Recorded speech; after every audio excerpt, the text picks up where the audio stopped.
Bien, pues buenos días, hermanos, especialmente a los que no he podido saludar al entrar en esta mañana y también a los que luego verán este tiempo por internet. Os invito a que abráis vuestra Biblia en el Evangelio de Lucas, capítulo 4. Y en esta mañana estaremos en el versículo 31 al 37. Lucas 4, 31 al 37. Entre las muchas cosas preciosas y verdades que hemos cantado en esta mañana, había una frase que decía que Cristo venció toda maldad. Y en esta mañana vamos a ver que Cristo venció toda maldad, porque tenía autoridad y poder para hacerlo. Mirad, el famoso escritor, creo que todos lo conocéis, os suena, C.S. Lewis. Los más jóvenes o los niños lo conocerán porque escribió las Crónicas de Narnia, un hombre que era creyente. Escribió otro libro también muy conocido, que era Cartas del Diablo a su sobrino. Y en ese libro escribió lo siguiente, fijaros, lo cito literalmente. En lo que se refiere a los diablos, la raza humana puede caer en dos errores iguales y de signos opuestos. Uno consiste en no creer en su existencia. El otro, en creer en los diablos y sentir por ellos un interés excesivo y malsano. Y fijaros lo que dice este señor. Los diablos se sienten igualmente halagados por ambos errores. Acogen con idéntico entusiasmo a un incrédulo, a uno que no cree en ellos, que a un hechicero, que a uno que practica las cosas malignas y ocultas. Y es cierto que hoy en día, creo que casi sin darnos cuenta, de forma disimulada, nuestra sociedad convive, incluso asimilado como si fuese normal la existencia, incluso también una especie de convivencia se ha asimilado, como digo, entre nosotros, con todo tipo de seres extraños, fantásticos, mágicos, extraterrestres, paranormales. Esto es así, ya que el diablo ha conseguido que las personas en general tengan una visión no cierta de lo que verdaderamente es Satanás y sus súbditos, es decir, los demonios. Existen multitud de libros, existen multitud de películas en las que se normalizan a todo este tipo de seres. Y como digo, se ha creado una visión errónea, confusa y falsa de lo que bíblicamente es el reino demoníaco, el reino de las tinieblas. Y hermanos, no podemos confundirnos y debemos saber, debemos tener claro que existen los demonios y que son los súbditos de Satanás y que estos tienen una misión y tienen un propósito en este mundo, que es intentar hacer realidad los deseos de Satanás, esos deseos de frustrar los planes de Dios. De hecho, sabemos que Satanás es el príncipe de este mundo, lo cual quiere decir también que sus diablos dominan este mundo por medio, fijaros, de las vidas de personas o de las personas que no pertenecen a Dios por medio de la fe en Jesucristo. El Señor Jesús ya lo dijo enseñando en el templo en Juan 4:44. Les dice allí: sois de vuestro padre el diablo y queréis hacer los deseos de vuestro padre, del que domina este mundo, el diablo. Así que, hermanos, debemos tener cuidado y no debemos banalizar, es decir, hacer como normal estas cosas y estos personajes, pues en realidad, como digo, los diablos y los demonios existen, son seres reales, son seres con poder para hacer daño, son ángeles caídos que están entregados por completo a la maldad y a servir a Satanás, al enemigo. Ahora, sin embargo, en esta mañana vamos a ver que el Señor Jesús, el Mesías, tenía y tiene, como dicho, hemos cantado, total autoridad y poder sobre ellos, sobre la maldad, sobre los demonios, sobre los diablos. Y dice así la palabra del Señor. Lucas capítulo 4, versículos 31 al 37. Dice que descendió a Capernaum. Acordaros que venimos de estar en Nazaret, en la sinagoga de Nazaret.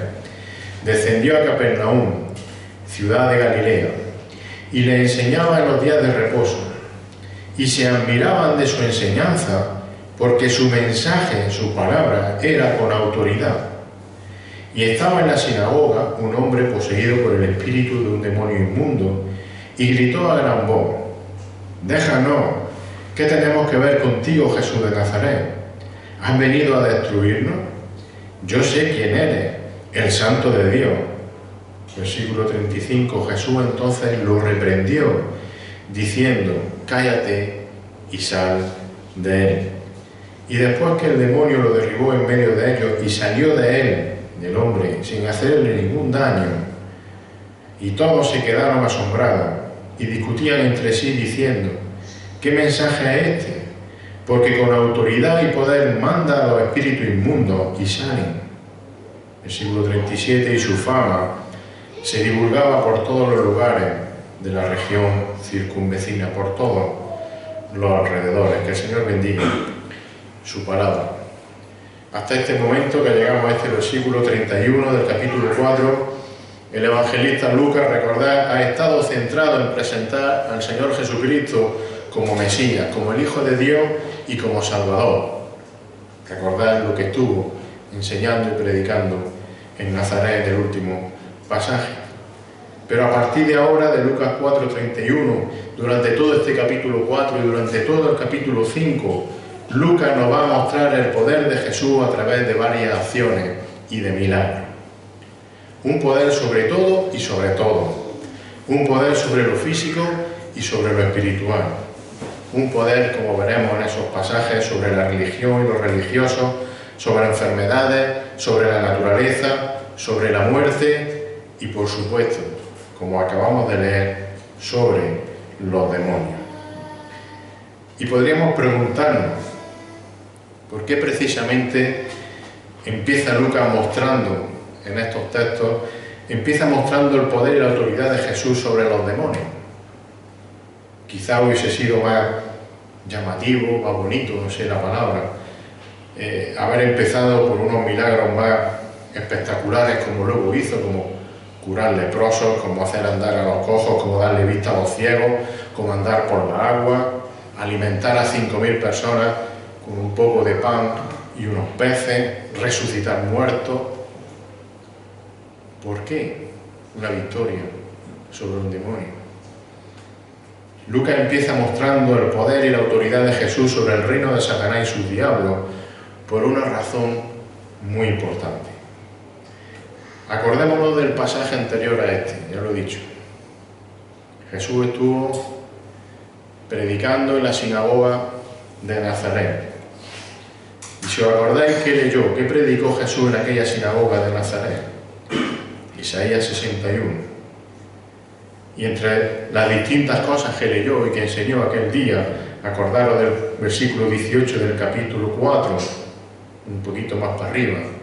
Entre todas las cosas por las que el Señor dice que Dios le había enviado, que Él era el ungido, una de ellas era: me ha enviado para proclamar libertad a los cautivos. Y si os acordáis, esa libertad a los cautivos, ¿eran cautivos de qué? No de la cárcel, sino de la esclavitud al pecado.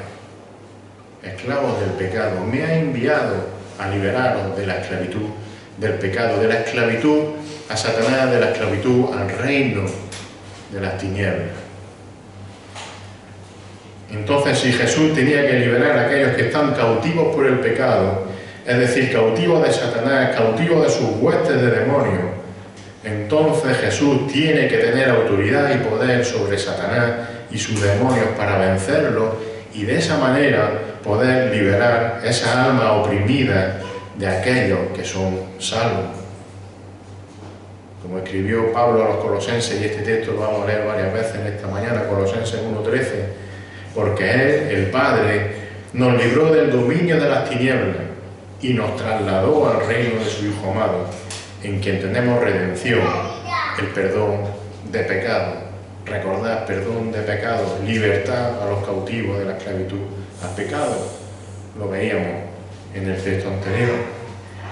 Así que es precisamente este poder, su autoridad y su dominio sobre el reino del diablo, el que se nos muestra en este pasaje que hemos leído. Y en este pasaje encontramos 4 aspectos de Jesús que definen esta autoridad que Él tiene sobre los demonios. 4 aspectos también de Jesús que nos aseguran que Cristo nos libera, tiene poder para liberarnos de la esclavitud al pecado y al diablo. Por eso Lucas escribe este relato. Y esos aspectos de Jesús son, primero, su predicación. Su predicación veremos con autoridad. Luego veremos que también otro aspecto es su propósito. El propósito con el que Jesús estaba allí o ha venido, o vino la primera vez, como dice Juan, igual no ha dicho Juan. El tercer aspecto que veremos es la santidad de Jesús, su pureza, la pureza de Jesús. Y por último, lógicamente, y ya hemos hablado de ello, el poder de Jesús, el poder que tenía Jesús. Así que vamos a ver la predicación de Jesús, ese aspecto que nos define la autoridad y el poder de Jesús sobre los demonios y su autoridad y poder para poder librarnos de la esclavitud al pecado. La predicación de Jesús, versículo 31 hasta el principio del 34. Dice allí otra vez que descendió a Capernaum, ciudad de Galilea, y le enseñaba en los días de reposo. Y se admiraban de su enseñanza, de su doctrina, dice la Reina Valera, porque su mensaje, su palabra, era con autoridad. Y estaba en la sinagoga un hombre poseído por el espíritu de un demonio inmundo, y gritó, ese demonio gritó a gran voz: déjanos, ¿qué tenemos que ver contigo, Jesús de Nazaret? Nosotros tenemos tendencia, quizá, a hablar o a exaltar a Jesús por sus milagros y por sus poderosas acciones. Nos gusta decir las grandes obras que hizo el Señor, y es lógico, es nuestro Señor, y nos gusta reconocer las cosas tan maravillosas que hizo. Pero en realidad, fijaros, ante todo, Jesús, ¿qué es lo que fue? ¿Cómo le llamaban cuando algunos se dirigían a él? Rabí, maestro. Jesús, sobre todo, ante todo, fue un maestro. Jesús era un predicador de la palabra de Dios. Ese fue su ministerio principal: predicar y enseñar la palabra de Dios. Recordad, lo hemos dicho muchas veces, es la predicación de la palabra lo que convence al pecador de su pecado. Por tanto, la que produce salvación en las personas. Luego es el principal ministerio del Señor: predicar para salvación. En Mateo 4:17 lo leíamos también el otro domingo. Allí, desde el principio de su ministerio en la región de Galilea, leemos que desde entonces Jesús comenzó a predicar y a decir: arrepentíos, porque el reino de los cielos se ha acercado. Después de escoger a sus apóstoles y de darles las instrucciones principales que le daría, o que les dio en Mateo 11:1, leemos que sucedió que cuando Jesús terminó de dar instrucciones a sus 12 discípulos, se fue de allí ¿a qué? A enseñar y predicar en las ciudades de ellos, de esos discípulos, principalmente Capernaum, que fue donde empezó. Jesús sanaba enfermos, claro que sí, hacía milagros, pero su preocupación estaba sobre todo en predicar. En predicar. Acordémonos del texto de Isaías que leyó en Nazaret, que ya hemos mencionado. El Señor Jesús había sido ungido, es decir, había sido enviado para anunciar el Evangelio a los pobres de espíritu. Después de esta cena en la que estamos, de la sinagoga de Capernaum, Jesús mostró su preocupación otra vez e interés en seguir predicando en más sitios. Capítulo 4 de Lucas, versículos 42 al 44. Cuando se hizo de día, salió y se fue a un lugar solitario, y las multitudes le buscaban, y llegaron a donde él estaba, y procuraron detenerle para que no se separara de ellos, para que siguiera haciendo milagros y señales delante de ellos, para que curase a sus enfermos. Pero él les dijo: también a las otras ciudades debo anunciar la buena nueva del reino de Dios. ¿Por qué? Porque me gusta predicar, porque tengo muy buena palabra, porque soy magnífico hablando, no, porque para esto yo he sido enviado. Era su misión principal, anunciar el Evangelio, predicar la palabra. Versículo 44, predicaba en la sinagoga de Judea, predicó por toda Galilea, predicó por toda Judea, cada vez que tenía oportunidad, o buscaba la oportunidad. Así que, hermanos, es notorio la importancia que el Señor Jesús le dio a la predicación de la palabra de Dios y, por tanto, a la predicación del Evangelio. Queremos imitar a Jesús, que tantas veces lo decimos, tenemos que imitar al Señor Jesús, tenemos que ser como Él, claro que sí. ¿Qué tenemos que hacer? Prediquemos la palabra de Dios, que sea nuestra prioridad, y prediquemos como Él lo hacía, a todo tiempo. ¿Y cómo lo hacía? ¿Cómo lo hacía en la sinagoga? Lo veíamos en Nazaret, ¿cómo lo hizo allí? Leía el texto de la palabra, explicaba el texto a las personas que allí estaban. Esto quiere decir, y luego lo aplicaba para ellos. Esto dice el texto, esto significa el texto, y para esto tenéis el texto, para esto sirve a vosotros, y siempre dirigido bajo la dirección, como digo, la guía del Espíritu Santo, en oración. Por eso su enseñanza, por eso su mensaje tenía, como leemos aquí, y decían y veían en Capernaum, tenía autoridad, porque leía, porque explicaba y porque aplicaba la palabra de Dios. No porque se inventase algo, no porque le caía, como le era Dios, podía hacer lo que quisiera, pero fijaros, no le caía una inspiración de arriba en aquel momento. Leía, explicaba y aplicaba la palabra de Dios. Y esa es la predicación que tiene autoridad. Esa es la predicación que tenía autoridad entonces, y es la predicación que tiene autoridad de parte de Dios ahora también. La predicación que explica el significado de un texto y que aplica ese significado para beneficio, bendición y exhortación. No es necesario de los que la están oyendo, de los oyentes. El Señor Jesús, en este caso, se encuentra enseñando en la sinagoga de Capernaum. Y todo parece indicar que era la ciudad en la que Jesús vivía, la ciudad al menos en la que pasó más tiempo durante su ministerio en Galilea. Dice Mateo 4:13 que saliendo de Nazaret fue y se estableció en Capernaum, que está junto al mar en la región de Zabulón y de Neftalí. El caso es que, como era habitual, como era costumbre, como dice el texto, costumbre del Señor Jesús, versículo 31, le enseñaba en los días de reposo. Se iba a la sinagoga y allí le enseñaba. No sabemos si ese día estaba predicando el mismo texto que había predicado de Isaías en Nazaret, pero fuese el texto que fuese, dice el versículo 32 que las personas allí presentes se admiraban de su enseñanza, de su doctrina, porque su mensaje, sus palabras eran, como hemos explicado, con autoridad. Enseñaba con autoridad. Y la enseñanza, la doctrina que Jesús predicaba tenía autoridad, es decir, era poderosa, veraz, y era explicada con claridad, lo cual producía convicción en los oyentes. Se admiraban. ¿Qué es esto que nos están diciendo? Pero ese día, fijaros, entre todas las personas allí presentes, en medio de ellas, como uno más, aparentemente, de los que estaban allí, dice el versículo 33 que se encontraba un hombre poseído por el espíritu de un demonio inmundo.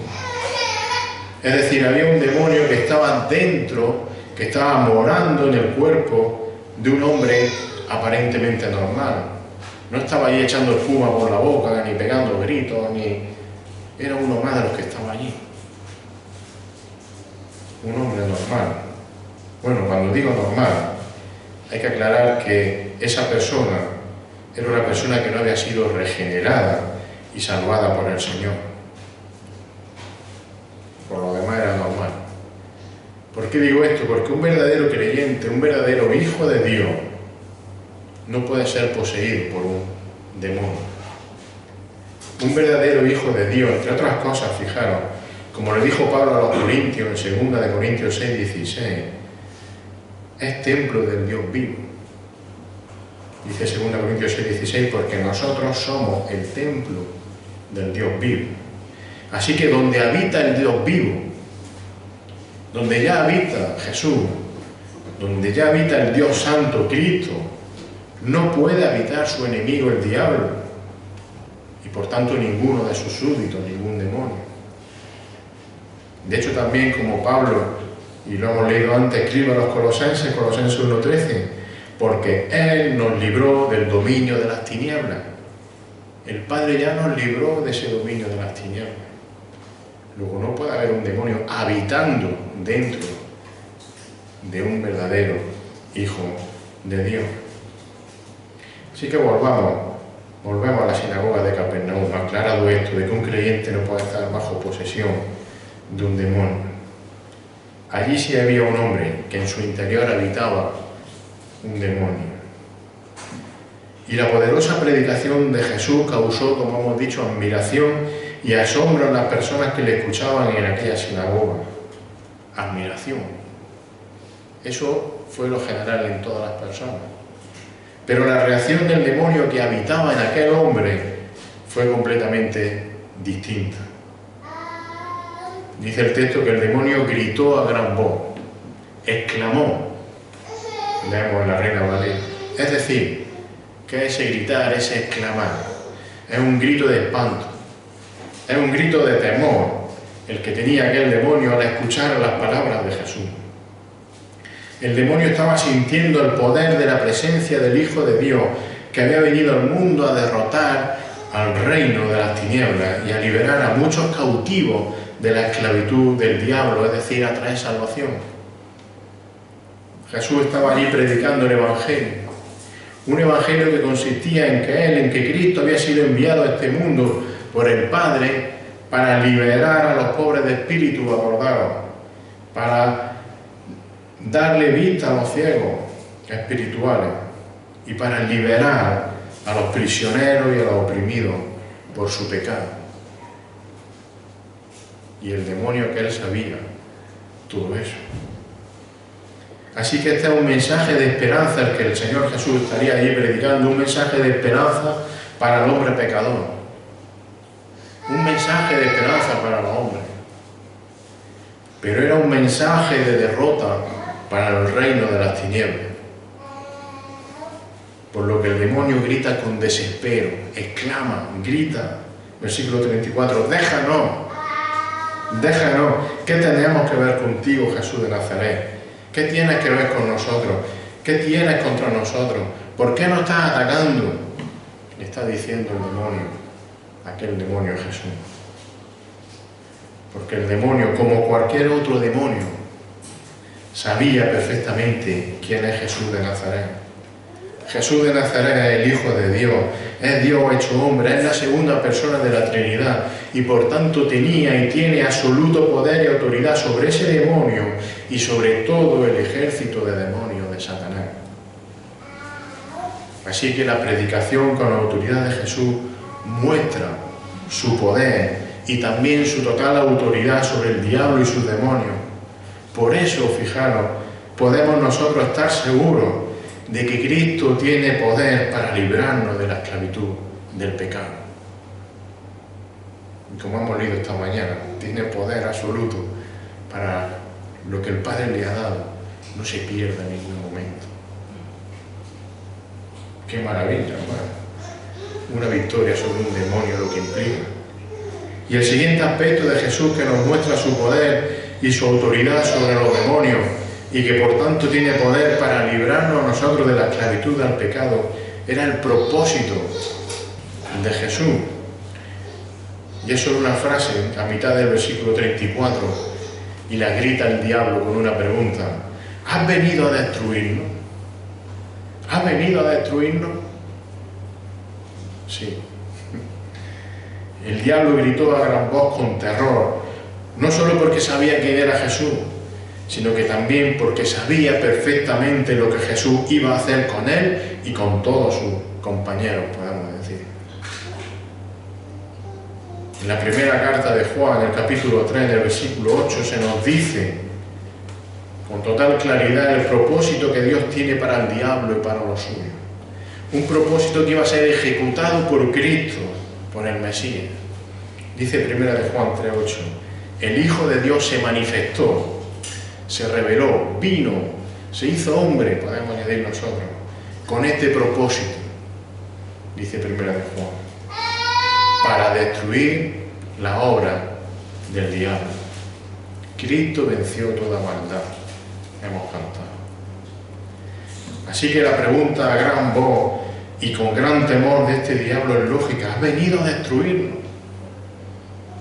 Satanás y sus demonios saben perfectamente cuál es su final. Saben que su rebelión contra Dios lo ha condenado eternamente al tormento en el infierno, en el lago de fuego, como dice Apocalipsis 20:10. El diablo que los engañaba fue arrojado al lago de fuego y de azufre, donde también están la bestia y el falso profeta, y serán atormentados día y noche por los siglos de los siglos. Ese es su final, y allí es donde los va a mandar Cristo. Así que el propósito de Cristo de destruir el reino de las tinieblas y a sus súbditos muestra otra vez la autoridad del Señor Jesucristo sobre cualquier dominio, y por ende nos ratifica el poder de Cristo para liberar a sus escogidos de la esclavitud al pecado.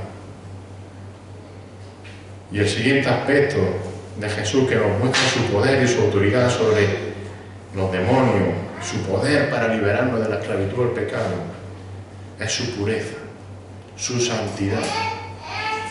Dice al final del versículo 34, o dice ahí el demonio: yo sé quién eres, yo sé quién eres, el santo de Dios, el santo de Dios.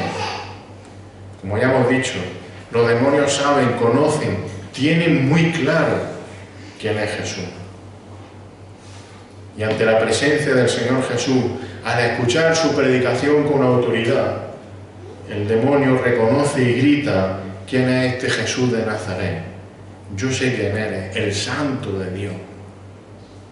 Como cualquier demonio, ya lo hemos dicho antes, este también reconoce y se rinde ante el santo Hijo de Dios. Todos los demonios se rinden ante él. Fijaros, en el mismo Capernaum, después de salir de la sinagoga, como hemos leído antes cuando salió a predicar también por allí, Jesús siguió sanando enfermos, expulsando demonios. Y esos demonios, cuando eran expulsados, leemos en Lucas 4:41, fijaros lo que decían: también de muchos salían demonios gritando y diciendo, igual que el de la sinagoga: tú eres el Hijo de Dios. Tú eres el Hijo de Dios. Pero fijaros, pero reprendiéndolo, no les permitía hablar, porque sabían que Él era el Cristo. Otro ejemplo, el endemoniado gadareno, en Lucas 8:28. Dice allí que al ver a Jesús gritó y cayó delante de él y dijo en alta voz, otra vez gritando, exclamando el demonio: ¿qué tengo yo que ver contigo, Jesús, Hijo del Altísimo? Te ruego que no me atormente. En definitiva, la santidad de Jesús era una muestra de su autoridad sobre los demonios, como leemos también en Marcos 3:11 y 12.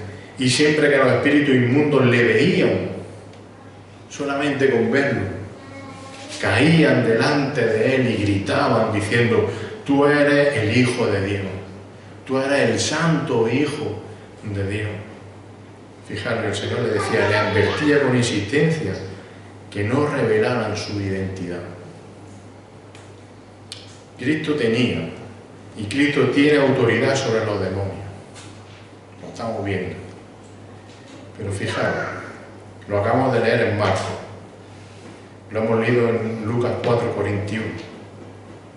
Jesús no buscaba, Jesús no quería el testimonio o el reconocimiento de ellos, de los demonios. Le advertía con insistencia que no revelaran su identidad. ¿Por qué? Porque el reconocimiento, la autoridad y la santidad de Jesús no procede del diablo, no procede del reconocimiento del diablo, sino que esa autoridad, esa santidad de Jesús proceden del mismo Dios a través del Espíritu Santo y a través del Padre. Recordemos, acordaros de la escena en la que Jesús es bautizado. Lucas 3, 21 al 22. Aconteció que cuando todo el pueblo era bautizado, Jesús también fue bautizado. Y mientras él oraba, ¿qué pasó? El cielo se abrió y el Espíritu Santo descendió sobre él en forma corporal como una paloma. Y no solo el Espíritu Santo, sino que vino una voz del cielo que decía: tú eres mi Hijo amado, en ti me he complacido. Toda la autoridad, toda la santidad que Jesús tenía provenía del mismo Dios, del Espíritu Santo y del Padre, no del reconocimiento de los dioses. Así que la pureza y la santidad de Cristo son otra muestra más de la autoridad de Jesús sobre los demonios. Y ya lo hemos dicho antes, un verdadero creyente no puede ser poseído por un demonio. Es decir, un demonio no puede habitar en el cuerpo de un creyente. Porque los demonios temen, no soportan estar con Cristo. ¿Por qué? Porque Cristo es santo. Y porque saben que los va a destruir y atormentar en el infierno. No pueden estar con él.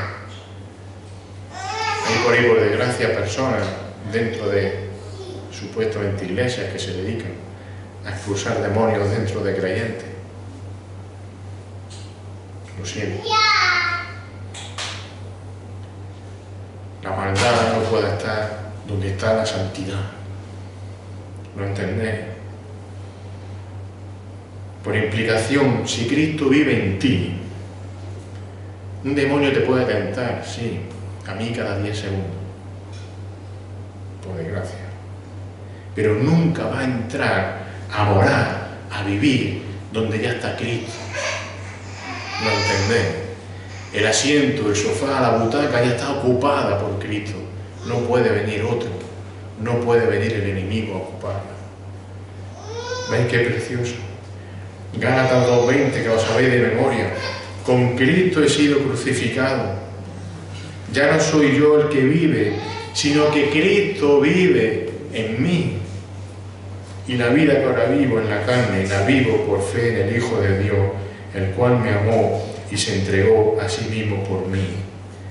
Cristo se entregó, Dios se entregó a sí mismo por ti, para vivir dentro de ti. Cristo vive en mí. Por eso el diablo nunca puede morar dentro de ti, si verdaderamente eres un hijo de Dios. Y por último, en este pasaje, el cuarto aspecto de Jesús, que nos muestra su poder y su autoridad sobre los demonios, y que por tanto tiene poder para librarnos de esa esclavitud al pecado, es precisamente, y valga la redundancia, su poder, el poder de Jesús.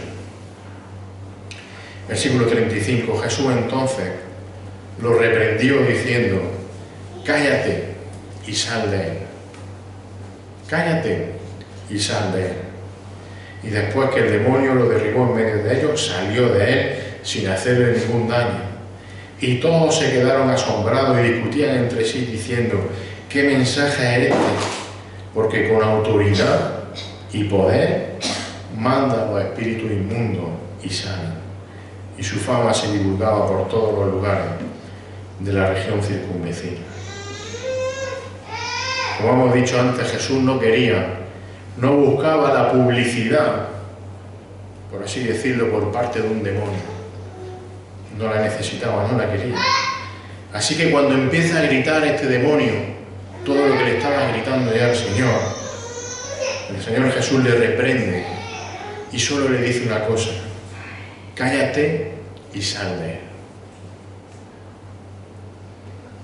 Y fijémonos una cosa: Jesús no cita ningún tipo de encantamiento fantástico que llevaba en un libro así de gordo y que busca en la página tal. ¿Cómo se echan demonios? No realizó ningún ritual mágico. No hubo ningún tipo de discusión, ni de altercado, ni de pelea, ni se montó ninguna escena de combate espectacular tipo esas películas de Marvel que tanto nos gustan, las que luchan los buenos contra los malos y ahí al final ganan los buenos en el último extremo. No. El poder del Señor Jesús es absoluto sobre el demonio. Jesús habló, simplemente habló: cállate. Y el demonio al instante obedeció: cállate y sal fuera, sal de él. El demonio salió del cuerpo del hombre sin hacer ningún daño. Así es el poder de Jesús. Así es el poder del Santo Hijo de Dios. Solo con su voz tiene poder absoluto sobre cualquier ser de las tinieblas. Pero fijaros, ¿por qué eso es así? Porque es el mismo poder que tiene Dios Padre. Ese poder que solo a la orden de su voz, acordaros de Génesis 1, creó los cielos y la tierra. El mismo poder que a la orden de su voz separó los mares de la tierra seca. El mismo poder que a la orden de su voz hizo el día e hizo la noche. El mismo poder que creó a todo ser viviente y toda vegetación que habitan en la tierra. Ese es el poder de Jesús. Con este mismo poder que Dios tiene sobre los demonios, Cristo puede liberarte a ti también de la esclavitud del pecado. Así que esa seguridad es absoluta. Nada te puede apartar de lo que el Padre me ha dado. Nada lo puede quitar. Y todos en la sinagoga de Capernaum estaban asombrados de la enseñanza, de las palabras con autoridad de Jesús. Estaban asombrados también por esta demostración de poder sobre aquel demonio. Evidentemente su fama se extendía por todas las regiones vecinas. Y esta demostración de la autoridad de Jesús, en este caso sobre Satanás y sus demonios, deja claro, nos muestra claramente el poder divino del Señor Jesucristo para liberar de la esclavitud del pecado a todo pecador que viene a Cristo con arrepentimiento sincero. Nadie lo va a apartar de él si viene a Cristo con arrepentimiento sincero. A pesar de todos los esfuerzos de Satanás, a pesar de todos los esfuerzos de sus demonios en entorpecer y en arruinar el ministerio de Jesús durante su primera venida, vemos que Cristo, con total poder y autoridad, los derrota prácticamente sin esfuerzo, solo al sonido de su voz, solo con su mensaje, solo con sus palabras. Qué maravilloso y tremendo poder. Y fijaros también por medio de su poder mostrado en la cruz del Calvario, muriendo y resucitando al tercer día, que Cristo también ha comprado y ha asegurado la salvación de todo aquel que cree en Él con fe, liberándolo para siempre del reino de las tinieblas.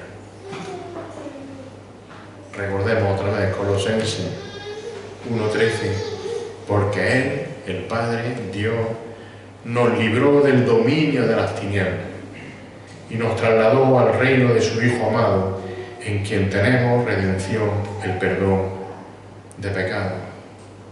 Con su predicación, con el propósito, yo he venido a derrotar el mal, por su santidad y por su poder, que pueda hacer todo esto. Así que al igual que tiene poder y autoridad sobre el enemigo y sus demonios, Cristo Jesús tiene poder para salvarnos y para liberarnos de la esclavitud del pecado para siempre. Que el Señor bendiga su palabra. Señor, estamos, Señor, agradecidos, asombrados, como aquellas personas, Señor, allí en Capernaum, viendo, Señor, cómo es tu poder. Ese inmenso poder, esa autoridad sobre cualquier ser, sobre cualquier cosa, Señor, que venga en contra tuya o en contra nuestra, Señor. Gracias porque vemos que tú tienes poder para derrotar al enemigo en cualquier circunstancia, en cualquier momento y simplemente al poder de tu voz, Señor. Gracias porque ellos nos producen a nosotros seguridad, tranquilidad, de saber que hemos sido comprados por el Dios Todopoderoso para estar con Él toda una eternidad, Señor. Te alabamos y te adoramos, porque tú has vencido toda maldad. La venciste hace 2000 años y sabemos que la vas a vencer cuando vuelvas de nuevo y encierres al enemigo y a todos sus súbditos en el lago de fuego por la eternidad. Y por ello podemos vivir y tenemos la esperanza y estamos tranquilos de que somos tu Hijo, Señor, comprado y guardado por ti para siempre, Señor. Te alabamos y te adoramos por ello. Y te pedimos que, Señor, con esa autoridad y con ese poder que tiene tu palabra, tú sigas, Señor, quitando el velo de los ojos de muchas personas para que te vean a ti como Señor y Salvador y vengan a ti rendidos y postrados, pidiéndote perdón por sus pecados, Señor. En el nombre de Jesús. Amén.